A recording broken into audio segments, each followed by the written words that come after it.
శ్రీరామ రామ రామేతి రమే రామే మనోరమే సహస్రనామ తత్తుల్యం రామనామ వరాననే శ్రీరామ రామ రామేతి రమే రామే మనోరమే సహస్రనామ ఓం నమో భగవతే వాసుదేవాయ నమః.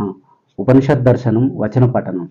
శుక్ల యజుర్వేద అంతర్గత ఉపనిషత్తులలో 9వది త్రిశకీ బ్రాహ్మణ ఉపనిషత్. శ్లోకం: యోగ జ్ఞానైక సంసిద్ధ శివతత్వ తయోజ్వలం ప్రతియోగి వినుర్ముక్తం పరబ్రహ్మ భవామ్యహం.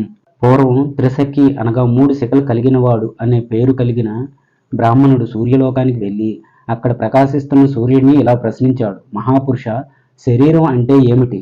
ప్రాణం అంటే ఏమిటి? ఆత్మ అంటే ఏమిటి? అని ఆదిత్యుడు ఇలా సమాధానం చెప్పడం ప్రారంభించాడు. ఓ త్రిశకి, నీవు అడిగిన శరీరం, ప్రాణం, ఆత్మ అనే 3 స్వరూపాలు నిత్యుడు, నిరంజనుడు, విభుడు, అద్వయానందుడు అయిన ఆ పరమేశ్వరుడొక్కడే. తన దివ్య తేజస్సుతో దృశ్యమానమైన ఈ ప్రపంచాన్ని సృష్టించి బాగా కాల్చిన ఇనుప ముద్దలాగా దానితో ఐక్యం పొంది ఆ జ్ఞాన దృష్టితో ప్రపంచం కన్నా భిన్నమైన వాడిగా ప్రకాశిస్తున్నాడు అనగా కనిపిస్తున్నాడు. ప్రశ్న: భాసకమైనది ఏది అనగా ప్రకాశమైనది? జవాబు: ఇదే సత్తు. అవిద్య సబల బ్రహ్మం అనేది స్వరూపం వల్ల బ్రహ్మం అవుతోంది. ముందుగా సబల బ్రహ్మం నుంచి అవ్యక్తం పుట్టింది. అవ్యక్తం నుంచి మహత్తు, మహత్తు నుంచి అహంకారం, అహంకారం నుంచి పంచతన్మాత్రలు, ఆ పంచతన్మాత్రల నుంచి పంచమహాభూతాలు, ఆ పంచమహాభూతాల నుంచి ఈ సకల జగత్తు ఆవిర్భవించింది. ప్రశ్న: ఏకపిండగా ఉన్న ఈ జగత్తు సర్వం ఎలా అవుతుంది? జవాబు: పంచీకృత పంచమహాభూతాల వికార విభాగం వల్ల ఈ జగత్తు మొత్తం సర్వాత్మకం అవుతుంది. ప్రశ్న: పిండాత్మకమైన ఏక జగత్తులో భూత వికార విభాగం ఎలా కలిగింది? జవాబు: ఆయా కార్యకారణ భేద రూపాల వల్ల పృథివ్యాది పంచభూత విభాగం, ఆకాశాది అంశ, శ్రోత్రాది తత్వభేదాల వల్ల ఆ అంశం, తత్వాధికాల అభిధాన అభిధేయాల వల్ల అనేకమైన విభాగాలు ఉండటం వల్ల సాధ్యమే అవుతుంది. ఏకంగా అనగా ఒకటిగా ఉన్న అవిద్యాపిండంలో అంటే ప్రపంచంలో భూత భౌతిక వికార విభాగాల ఉపపన్నమే అవుతాయి. ఇక్కడ ఆకాంక్షాలు అంటే అంతఃకరణములైన మనస్సు, బుద్ధి, చిత్తం, అహంకారం. వాయు అంశాలు అంటే సమాన ఉదాన వ్యాన అపాన ప్రాణవాయువులు. అగ్ని అంశాలు అంటే శ్రోత్ర త్వక్కు చక్షు జిహ్వ గ్రాణాలు. జలాంశాలు అంటే శబ్ద స్పర్శ రూప రస గంధాలు. పృథ్వీ అంశాలు అంటే ఏక పాణి పాద పాయు ఉపస్థులు. వీటితో పాటు జ్ఞాన సంకల్ప నిశ్చయ అనుసంధాన అభిమానాలు అనేవి కూడా ఆకాశ కార్యాలు. అంతఃకరణ విషయాలు సమీకరణ, ఉన్నయాన, గ్రహణ, శ్రవణ, ఉచ్ఛ్వాసాలు అనేవి వాయు కార్యాలు. ప్రాణాది విషయాలు శబ్ద స్పర్శ రూప రస గంధాలు. అగ్ని కార్యాలు జ్ఞానేంద్రియ విషయాలు. అభాశ్రితాలు వచన ఆదాన గమన విసర్గ ఆనందాలు అనేవి పృథ్వీ కార్యాలు. కర్మేంద్రియ విషయాలలో అలాగే కర్మ జ్ఞానేంద్రియ విషయాలలో ప్రాణ ఉన్మాత్ర విషయాలు అనేవి అంతర్భూతాలుగా ఉంటాయి. అలాగే మనో బుద్ధులలో చిత్తం అహంకారం అనేవి అంతర్భూతాలుగా ఉంటాయి. ఇక అవకాశ విధూత దర్శన పిండీకరణ దారుణాలనేవి అతి సూక్ష్మమైనవి. వీటిని సూక్ష్మ మాత్రలని గ్రహించాలి. అదేవిధంగా ఆధ్యాత్మికాలు, ఆది భౌతికాలు, ఆది దైవికాలు అయిన 12 అంశాలు కూడా చెప్పబడ్డాయి. అవి: 1 చంద్ర, 2 బ్రహ్మ, 3 దిక్, 4 వాయు, 5 సూర్యుడు, 6 వరుణుడు, 7 అశ్విని దేవతలు, 8 అగ్ని, 9 ఇంద్రుడు, 10 ఉపేంద్రుడు, 11 ప్రజాపతి, 12 యముడు. ఈ 12 మంది ఇంద్రియాది దేవతలు ఈ 12 రూపాలతో సుషుమ్నాది ద్వాదశ అనగా 12 నాడుల లోపల ప్రవర్తించిన ప్రాణాలే ద్వాదశాంగాలని గ్రహించాలి. ఈ ద్వాదశాంగాల గురించి బాగా తెలుసుకున్నవాడే నిజమైన జ్ఞాని. ఇప్పుడు ఆకాశ వాయు అగ్ని జల అన్నాల పంచకరణం గురించి చెప్పబడుతుంది. జ్ఞాత అయినవాడు సమాన వాయు సంబంధాలతో చెవి మార్గం ద్వారా శబ్దగుణం కలిగిన వాడై వాక్కుని అధిష్ఠించి ఆకాశ స్వరూపుడిగా మారి ఆ ఆకాశంలో జ్ఞాత్ర వ్యాపారాన్వితుడై ఉంటాడు.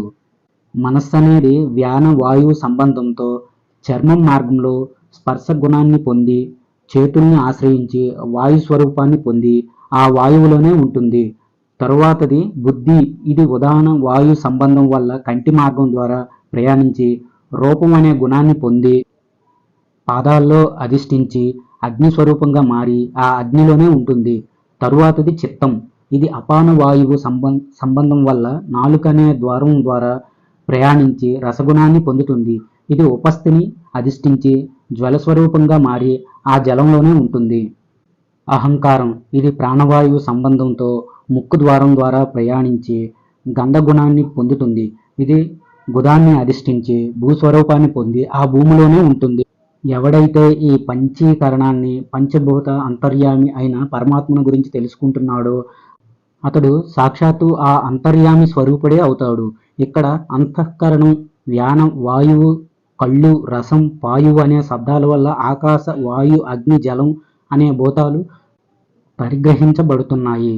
ఆకాశాదికాలైన పంచభూతాలలో ఆయా భూతాలకు చెందిన అర్ధభాగాన్ని ప్రత్యేకంగా ఆయా భూతాల్లో చేర్చి మిగిలిన అర్ధభాగాన్ని 4 భాగాలుగా విభజిస్తే వచ్చే ఒక భాగాన్ని వాయువ్యాధి భూత చతుష్టయంలో చేర్చాలి.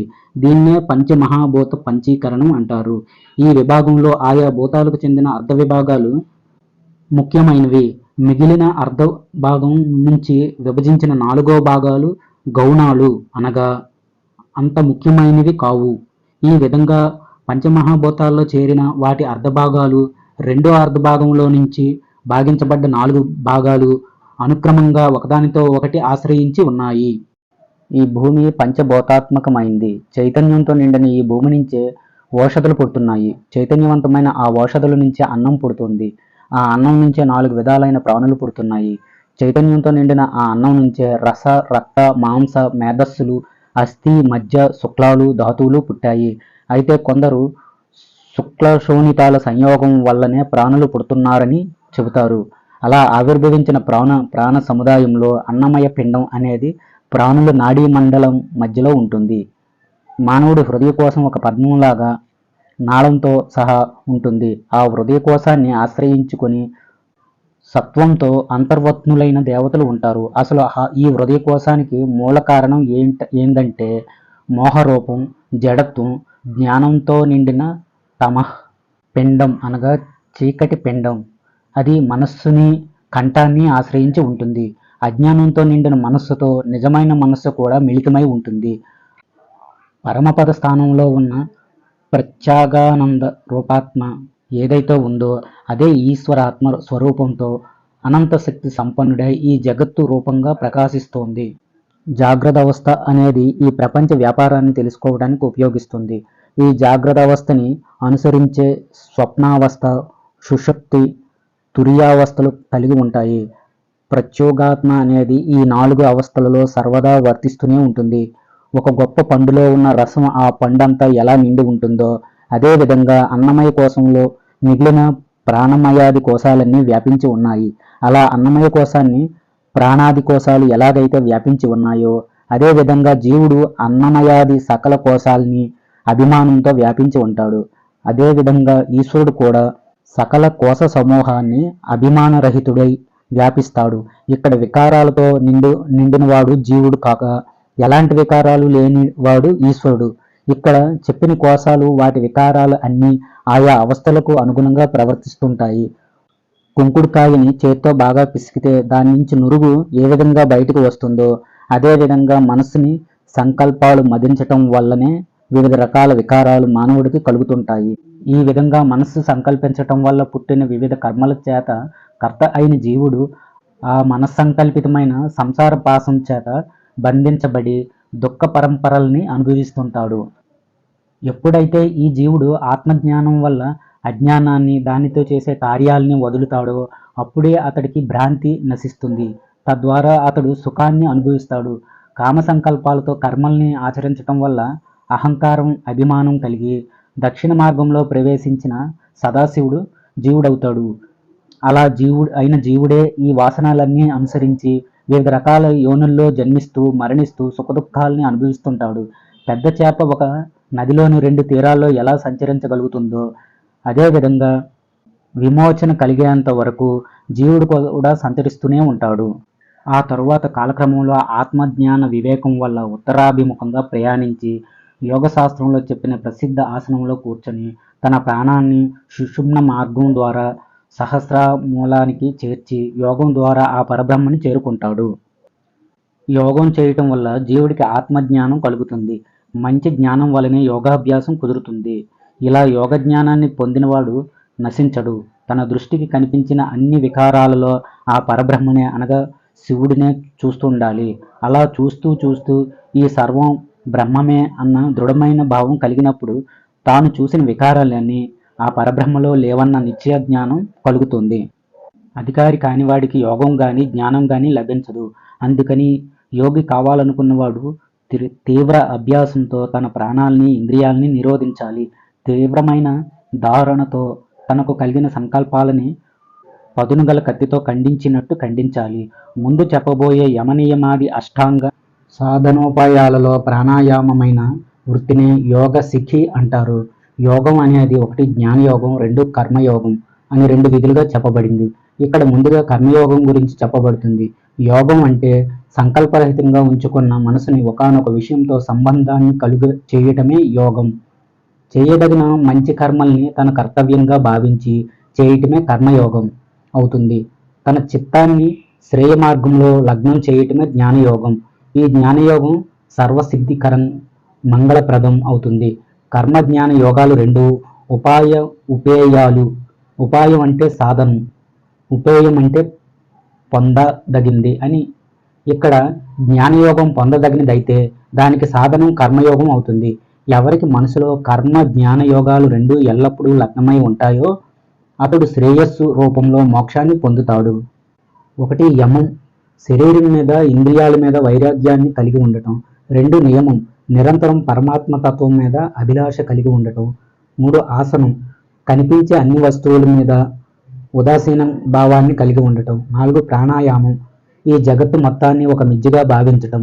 ఐదు ప్రత్యాహారం, తన చిత్తాన్ని అంతర్ముఖం చేయటం. ఆరు ధారణ, మనస్సును నిశ్చలంగా ఉంచటం. ఏడు ధ్యానం, ఆ పరబ్రహ్మే నేను చిన్మాత్రుడిని అని భావించటం. ఎనిమిది సమాధి, ధ్యానాన్ని పూర్తిగా విస్మరించటం.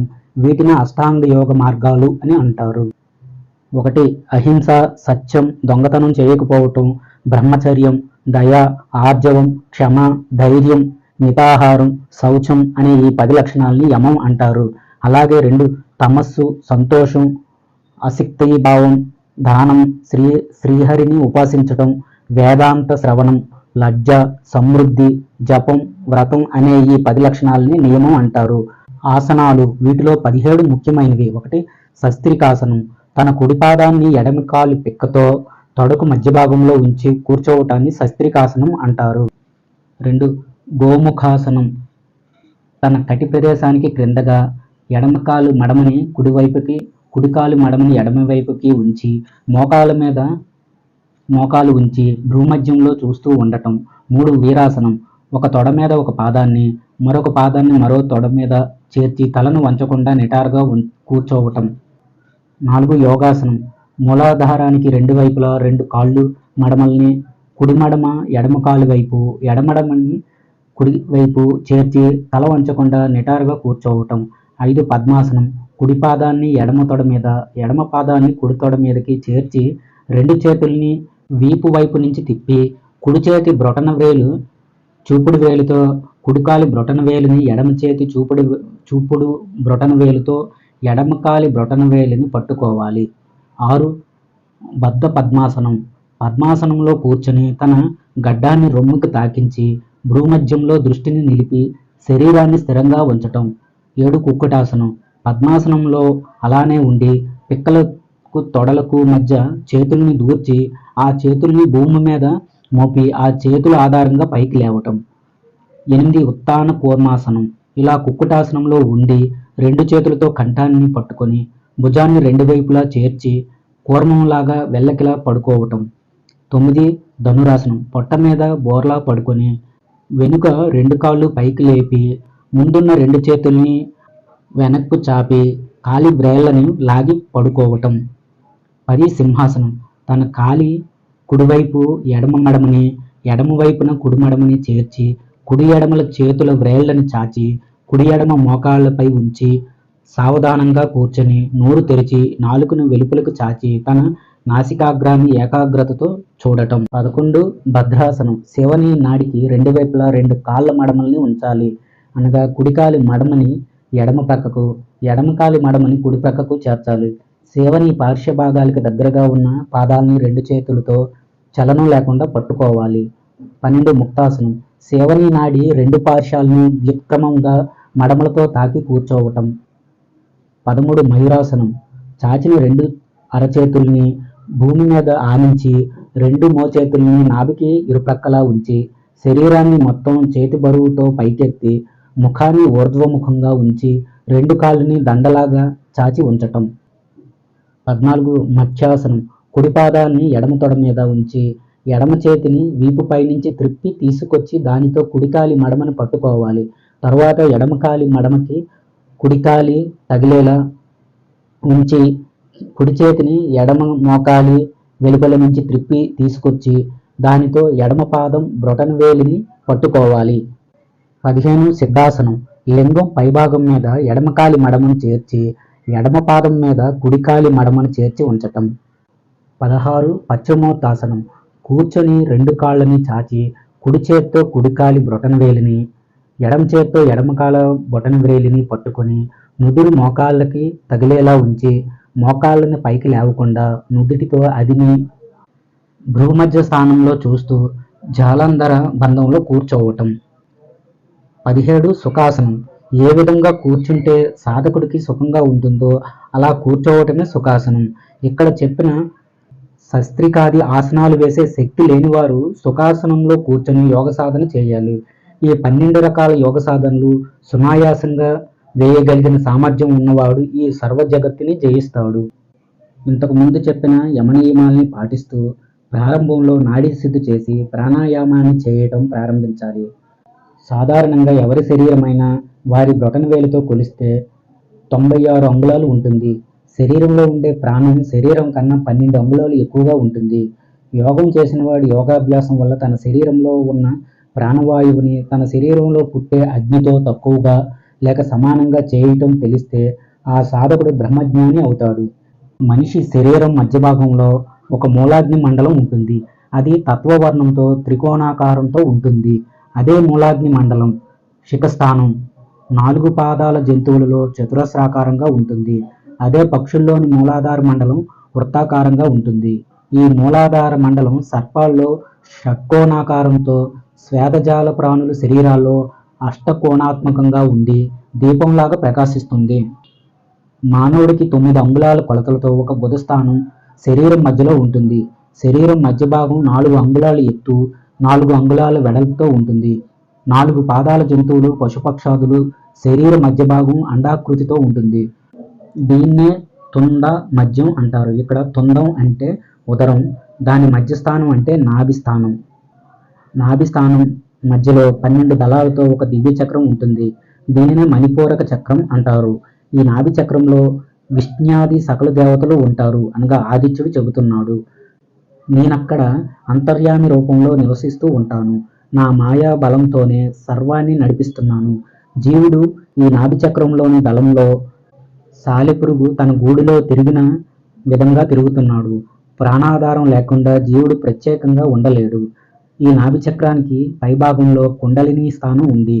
నాభికి క్రింద మీదగా 4 వైపులా ఆ కుండలిని శక్తి అష్టప్రకృతి రూపంతో 8 విధాలుగా చుట్టుకొని పడుకుని ఉంటుంది. ఆ కుండలిని శక్తి ప్రాణ అపాన వాయు సంచారాల్ని ఐక్యం చేస్తూ మనిషి భుజించిన అన్నపానాల్ని జీర్ణం చేసి శరీరంలోని ఆయా నాడులకి చేస్తుంది. ఈ శక్తి శరీరాన్నంతా నిరోధిస్తూ తన ముఖంతో బ్రహ్మరంధ్ర ద్వారాన్ని కప్పి ఉంటుంది. యోగాభ్యాసం చేసే సమయంలో శరీరంలోని అగ్ని సహేత వాయువు జలించినప్పుడు ఆ వేడికి నిద్రపోతున్న కుండలిని సర్పం మేలుకుంటుంది. అప్పుడది కర్రతో కొట్టిన పాముల పడగ విప్పి మహోగ్ర రూపంతో హృదయాకాశంలో ప్రకాశిస్తుంది. శరీరంలో క్రింది భాగంలోని గుదానికి 2 అంగుళాల పైన, లింగానికి 2 అంగుళాల క్రింద భాగాన్ని మనిషి దేహంలోని మధ్య ప్రదేశం అంటారు. ఈ మధ్య భాగం నానావిధ నాడీ సమూహాలతో ఉంటుంది. ఈ నాడీ కందం మధ్య భాగంలోనే సుషుమ్నా నాడి ఉంటుంది. ఈ నాడి తామర తోడులోని సన్నటి దారంలాగా ఉండి నిలువుగా ఊర్ధ్వముఖంతో ప్రకాశిస్తూ సహస్రారం దాకా వ్యాపించి ఉంటుంది.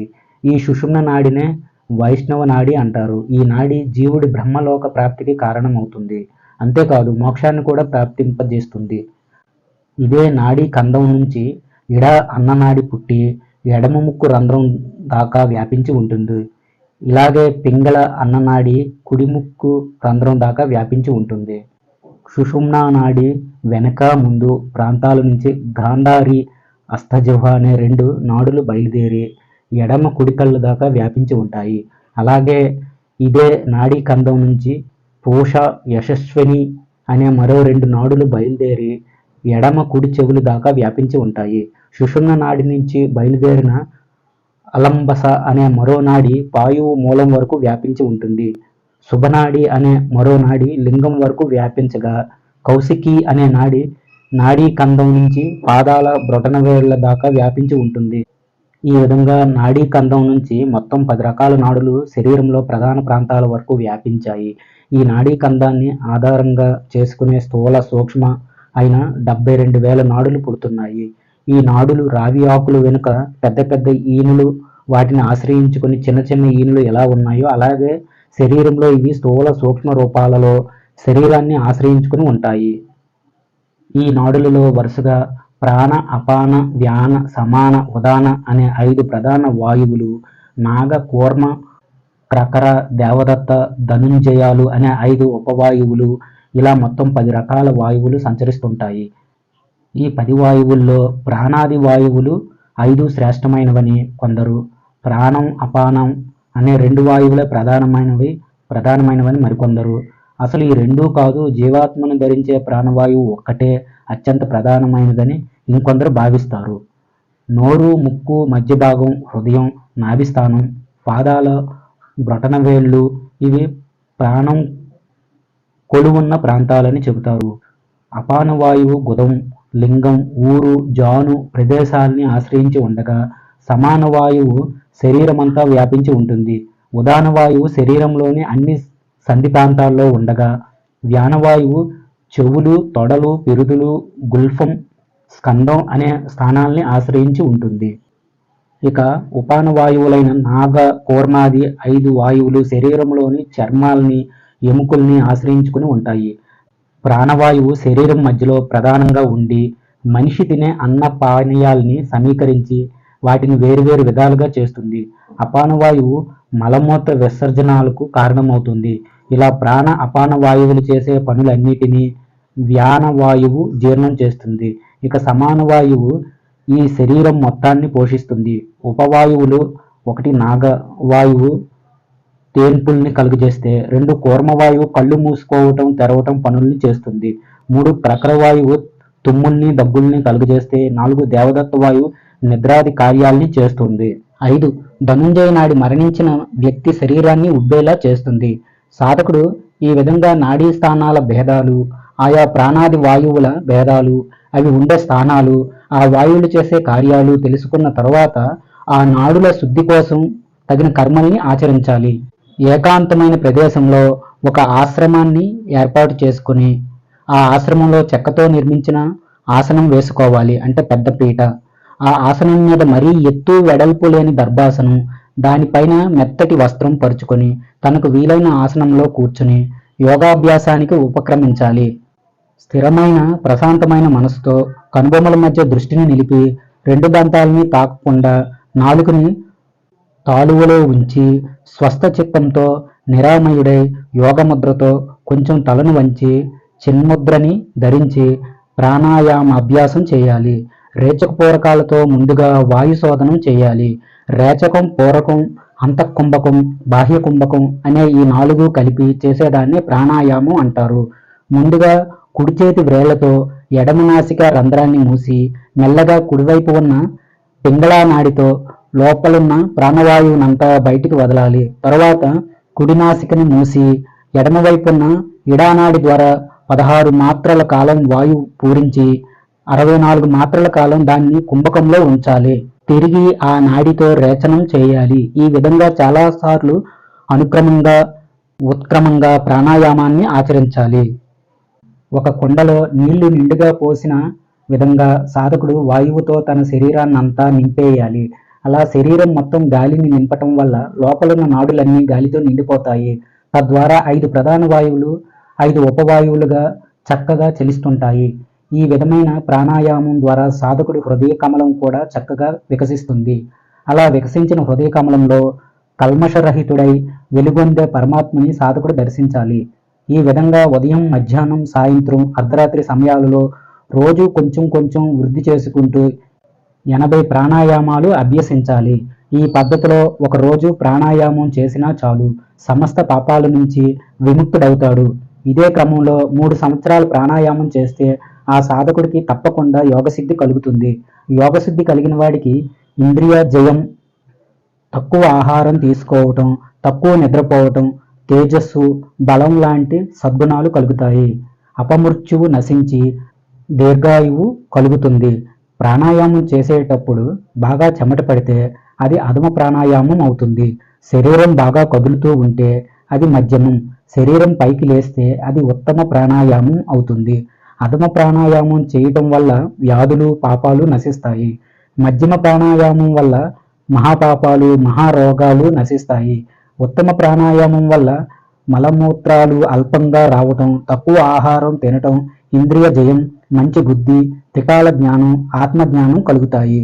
ఎవరికైతే రేచకం పూరకం చేయకుండా కేవలం కుంభకం సిద్ధిస్తుందో అలాంటి కుంభకాన్ని త్రికాలాల్లో ఎవరు అభ్యసిస్తారో అలాంటి వాళ్ళకి ముల్లోకాల్లో దుర్లభమైనదంటూ ఏదీ ఉండదు.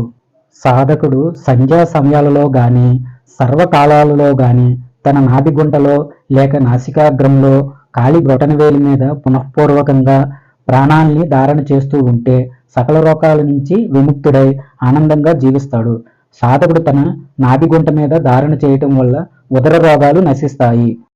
నాసాగ్రం మీద ప్రాణధారణ చేస్తే శరీరం సన్నబడుతుంది, ఆయుర్వృద్ధి కలుగుతుంది. ప్రతిరోజు బ్రహ్మీ ముహూర్తంలో నాలుకతో వాయువుని ఆకర్షించి కుంభకాన్ని అభ్యాసం చేస్తే 3 నెలలకి గొప్ప వాక్శుద్ధి లభిస్తుంది. అదే క్రమంలో 6 నెలల పాటు అభ్యాసం చేస్తే మహావ్యాధులన్నీ నశిస్తాయి. సాధకుడు తన శరీరంలో ఏ ప్రాంతాలు రోగగ్రస్తమై ఉన్నాయో ఆయా ప్రాంతాల మీద వాయువుని కుంభించి ధారణ చేస్తే ఆయా ప్రాంతాల్లో వచ్చిన రోగాలు నశిస్తాయి. మనస్సు ఎప్పుడైతే ధరించబడుతుందో ప్రాణం కూడా ధరించబడుతుంది. అందుకని మనస్సుని ముందుగా స్థిరం చేసుకోవాలి. అందుకు తగ్గ సాధన ఇది. సాధకుడు ముందుగా స్వస్థ చిత్తంతో ఇంద్రియాలని విషయాల నుంచి వెనక్కి మళ్లించాలి. తర్వాత తనలో అపాన వాయువుని పైకి లాగి ఉదరం దగ్గర ధరించాలి. చేతి వ్రేళ్లతో చెవులు, కళ్ళు, ముక్కు రంధ్రాలు మూసి ప్రాణాయామ కుంభకాన్ని శాస్త్రీయంగా కొనసాగించాలి. ఇలా చేస్తే మనసు అతడి ఆధీనంలో ఉంటుంది. మనసు ఆధీనంలో ఉండటం వల్ల ప్రాణం కూడా స్వాధీనం అవుతుంది. శరీరంలో ఇడ, పింగళ, సుషుమ్న అనే 3 ప్రధాన నాడులు సంచరిస్తుంటాయి. వీటిలో సంఖ్యని వివరంలో సుషుమ్నా నాడిలో మాత్రమే యోగీశ్వరులైన వారికి వాయువు సంచరిస్తుంటుంది. ఇతరులకు పింగళ, ఇడ నాడుల్లో మాత్రమే ప్రాణ సంచారం జరుగుతుంది. ఈ విధంగా మానవులకి యావజ్జీవితం ప్రాణవాయువు వారిలో సహజంగా సంచరిస్తూనే ఉంటుంది. ఈ విధంగా ప్రాణాయామాన్ని అభ్యాసం చేసే సాధకుడు క్రమంగా వాయువుని జయించి సాధన చిత్తంతో అహో రాత్ర పక్ష మాస ఋతు అయినాది కాలం గురించి అంతర్ముఖుడై తెలుసుకోవాలి. అదేవిధంగా అష్టాంగాది అనగా బొటనవేలు అవయవాల మీద స్ఫురణ లేకపోవటం లాంటి సూచనల వల్ల తనకు అవసాన కాలం సమీపించిందని తెలుసుకొని మోక్షప్రాప్తి కోసం ఇంకా తీవ్రమైన సాధన చేయాలి. ఎవరికి చేతి బొటనవేలు, కాలి బొటనవేలు మీద స్ఫురణ నశిస్తుందో అలాంటి వారికి 1 సంవత్సరం కన్నా అధికంగా ఆయుష్ ఉండదని గ్రహించాలి. చేతి మణికట్టు మీద, గుల్ఫం మీద స్ఫురణ నశిస్తే 3 నెలలు మాత్రమే జీవిస్తాడు. చెంపల మీద, మేహనాల ప్రక్కన గనుక స్ఫురణ నశిస్తే 1 నెల మాత్రమే ఆయుర్దాయం అని గ్రహించాలి. ఇక్కడ మేహనం అంటే శిష్ణం, గుల్ఫం అంటే చీలమండ, కోర్పరం అంటే మోచేయి. సత్వదర్శనం వల్ల 15 రోజులు, జటకం మీద స్ఫురణ పోతే 10 రోజులు, మినుగురు పురుగుల్లాంటి కాంతి నిరంతరం కనిపిస్తూ ఉంటే 5 రోజులు మాత్రమే వారి ఆయుర్దాయం అని తెలుసుకోవాలి. అలాగే తన నాలుక కొస కనిపించకపోతే 3 రోజుల్లో, తన కళ్ళకి ఊరికే మండుతున్న జ్వాలలు కనిపిస్తే 2 రోజుల్లో ఆయుష్ ముగుస్తుందని సూచన.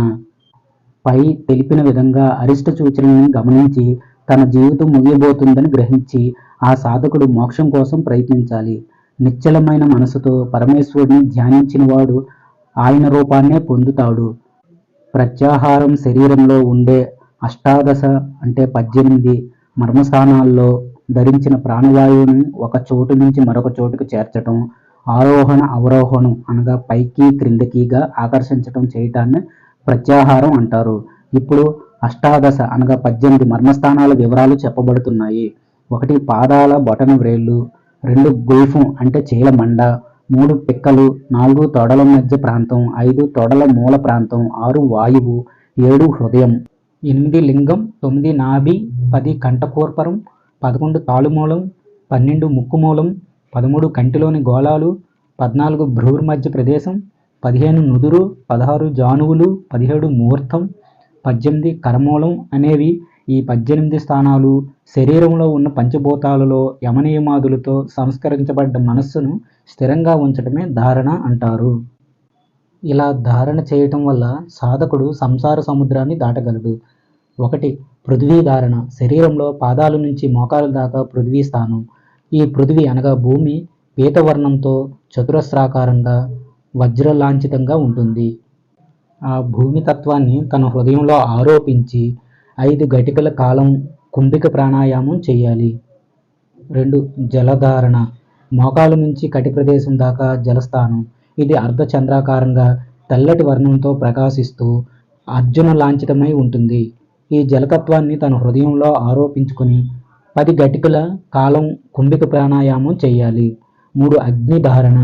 శరీరంలో కటి ప్రదేశం నుంచి నాభి ప్రదేశం వరకు అగ్నిస్థానం. ఇది సింధూర వర్ణంతో జ్వలన లాంఛితంతో ఉంటుంది. ఈ అగ్నితత్వాన్ని తన హృదయంలో ఆరోపించి 15 గటికల కాలం కుంభిక ప్రాణాయామాన్ని చేయాలి. ఇక్కడ ఘటిక అంటే 24 నిమిషాలు, 24 × 5 అనగా 120 నిమిషాలు అంటే 2 గంటలు. 4 వాయుధారణ.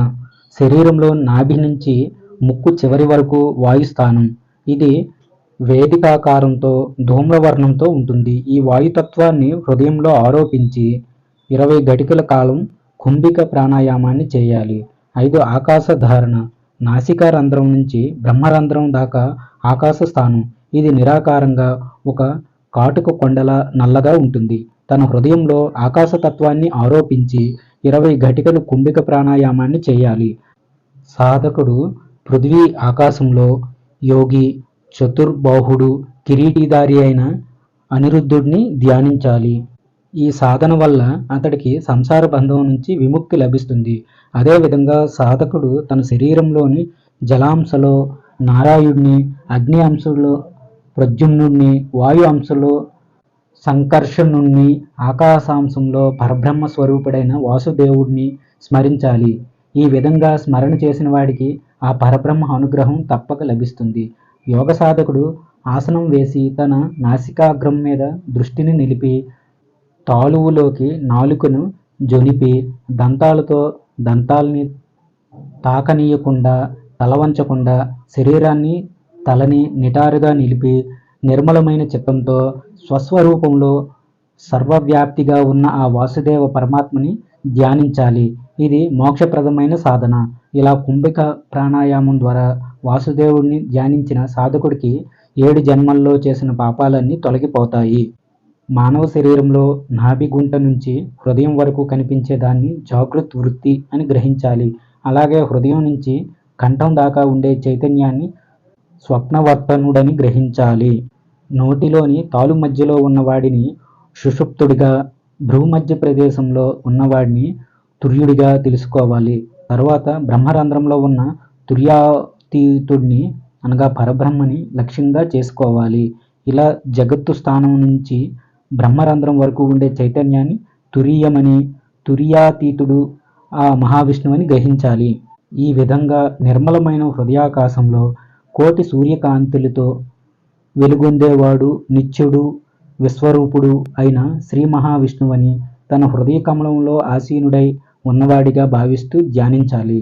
ఇంకా ఆ శ్రీహరిని ఎన్నో ఆకారాలు కలిగిన వాడిగా, విరాట్ స్వరూపంతో ఎన్నో భుజాలు, ఆయుధాలు కలిగిన వాడిగా, వివిధ వర్ణాలు ధరించిన వాడిగా, శాంతుడు, ఉగ్రుడు, ఎన్నో నేత్రాలు కలిగిన వాడిగా, కోటి సూర్యకాంతులతో వెలుగొందేవాడిగా ధ్యానించే వారికి మనోవృత్తులన్నీ నశించిపోతాయి. మానవుడి హృదయ కమలం మధ్యలో ఉండేవాడు, జ్యోతి స్వరూపుడు, అవ్యయుడు, కదంబ పుష్పాల గుత్తిలాంటి ఆకారం కలిగినవాడు, తుర్యాతీతుడు, పరాత్పరుడు, అనంతుడు, ఆనందమయుడు, చిన్మయుడు, భాస్కరుడు, విభుడు, మణికాంతిమయుడు అయిన ఆ పరబ్రహ్మను ఎవరు తానుగానే భావించి ధ్యానిస్తారో అలాంటి యోగికి ముక్తి అనేది అరచేతిలో ఉన్నట్టే. విశ్వరూపుడైన ఆ పరమాత్మ స్థూల రూపం లేక సూక్ష్మ రూపాన్ని తన హృదయ పద్మంలో స్థాపించుకొని సర్వదా ధ్యానించేవాడికి అనగా సాకామ యోగికి అణిమాది అష్టసిద్ధులు సులభంగా లభిస్తాయి. ఎలాంటి కామం లేకుండా, ఏ సిద్ధుల్ని ఆపేక్షించకుండా భగవంతుణ్ణి ఏదో ఒక రూపంలో ధ్యానించేవాడికి త్వరలోనే సమాధి స్థితి కలుగుతుంది. నేనే బ్రహ్మాన్ని, బ్రహ్మాన్ని నేనే అని జీవాత్మ పరమాత్మలకి అభేదమైన స్థితిలో ఉండటాన్నే సమాధి స్థితి అంటారు. ఈ విధంగా సాధకుడు ప్రత్యేక భిన్న బ్రహ్మరూపంలో ఉండటమే అసంప్రజ్ఞాత నిర్వికల్ప సమాధి అనబడుతుంది. ఈ నిర్వికల్ప సమాధి బలంతోనే సాధకుడు స్వయంగా పరబ్రహ్మ స్వరూపుడవుతాడు. ఈ విధంగా యోగి అయినవాడు తత్వాన్ని శోధించి నిస్పృహ మనస్సుతో బ్రహ్మాన్ని పొందుతాడు. కట్టెలు లేని అగ్ని ఏ విధంగా త్వరగా చల్లారిపోతుందో అదేవిధంగా నిత్యయజ్ఞానంతో కూడిన మనస్సు, ప్రాణం అనగా జీవుడు శుద్ధ సత్వస్వరూపుడై ఆ పరమాత్మలో లీనమై నీళ్లలో పడ్డ ఉప్పు కరిగిపోయిన రీతిగా తన జీవభావాన్ని వదిలి బ్రహ్మభావాన్ని పొందుతాడు. అలా పొందిన బ్రహ్మజ్ఞానికి ఒకప్పుడు ఈ ప్రపంచం ఉన్నది అన్న స్ఫురణ కలిగితే అతడి ప్రపంచాన్ని ఒక కలలాగా భావిస్తాడు. ఇలా ప్రపంచ జ్ఞానం లేని యోగి స్వభావ నిశ్చయం పొంది సుషుప్తిలో ఉంటాడు. అతడే చివరికి నిర్వాణ పదం అనే కైవల్యాన్ని పొందుతాడు. త్రిశకీ బ్రాహ్మణోపనిషత్తు సమాప్తం. స్వస్తి. జై శ్రీరామ్.